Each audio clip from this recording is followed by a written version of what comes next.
Uy sotishda eng katta xato. Hozir sizga buning bir nechta sabablarini tushuntiraman. Ko'pchilik Instagramdagi narxlarga tayanib, uy narxini qimmat qo'yishadi. Real narxlar esa butunlay boshqacha.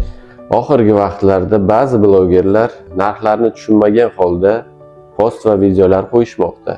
Natijada odamlar bu narxlarga ishonib, bozorda sun'iy ravishda uy-joy narxlari oshib ketmoqda. Ayrim hollarda esa uy tezroq sotilishi uchun ataylab past baholashmoqda. Buning natijasida esa mulk egasi katta zarar ko'rmoqda. Ko'chmas mulk bu jiddiy bozor. Bu yerda aytiladigan har bir raqamlar odamlarning qarorlariga ta'sir qiladi. Shuning uchun narx haqida gapirishdan oldin real bozorni bilish va mas'uliyat bilan yondashish kerak. Biz sizga 8 yillik ish tajribasiga ega bo'lgan qonuniy realtor xizmatini taklif qilamiz.